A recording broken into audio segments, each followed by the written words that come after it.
Daming tao mga kalakay.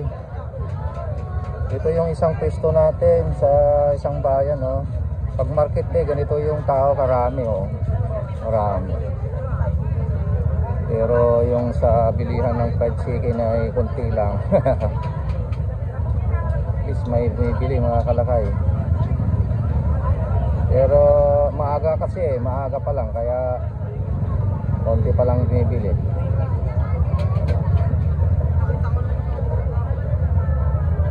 Pero mamaya dudumugin to kasi pag magtatanghali ay talagang dadami ang bibili kasi ng pangulam. Ready to eat, sabi nga nila eh.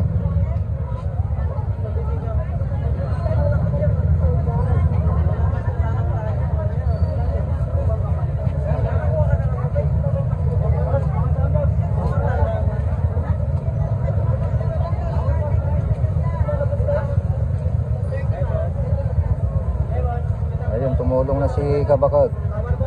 Nagpalingki lang kami kaya dinaanan na namin dito.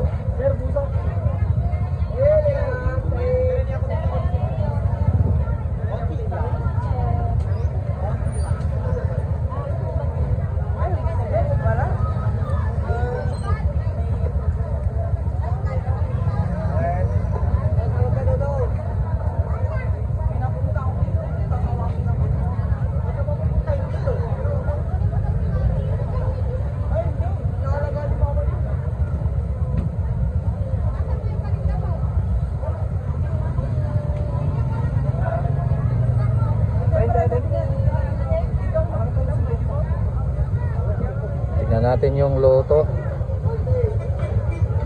ng kasama natin.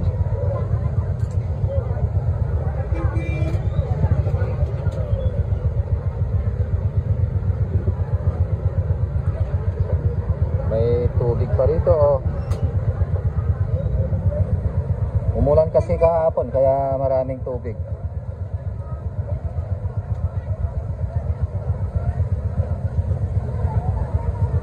Bali, ambulant vendor din kami dito. Hindi naman permanente.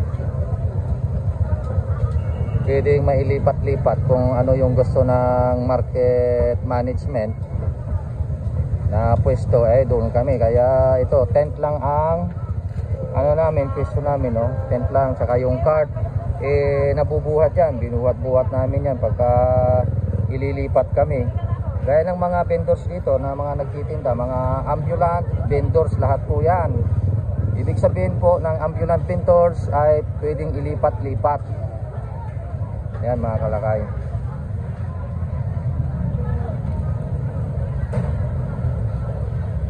Hindi gaya ng food stall o pwesto na permanente.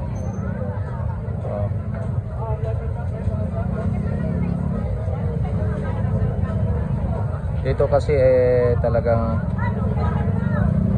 pwedeng ilipat kung saan. Pero hanggat hindi sinasabi ng market management na ilipat, kung saan kami nakapwesto, doon talaga kami.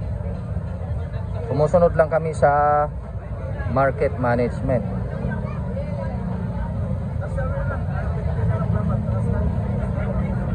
Bali, mag-isa lang yung taga-tinda natin dito, mag-isa. Pero pagka pumupunta kami, nang mamalingki kami, binibisita namin, tinutulungan na lang namin.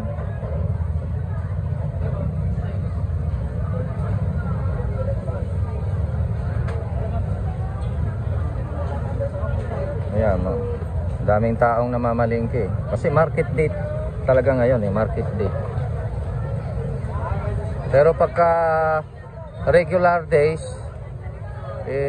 wala tong mga nagtitinda ng mga latag-latag dito, wala. Dito sa harapan wala. Pagka ordinary days, market day lang, mayroong mga maglalatag na ganyan, no?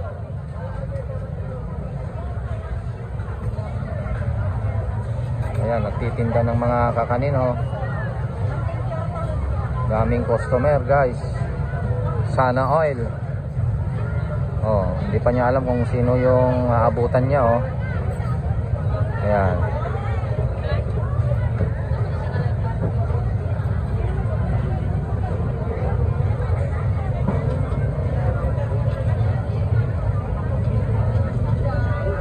tignan natin yung chicken natin. Mali nagluluto siya eh. May chicken skin tayo dyan, 20. Ito naman yung 30 pesos. May 15 pesos tayo dyan.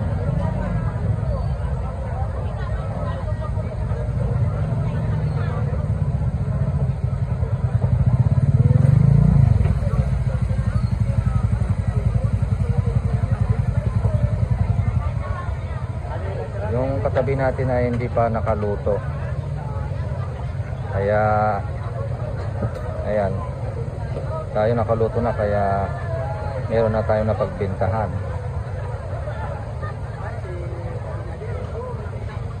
Okay, ganito lang yung buhay natin mga kalakay. Market vendor. So tsaga-tsaga lang. Ganun talaga ang ating hanap buhay. Tsaga-tsaga. Yan.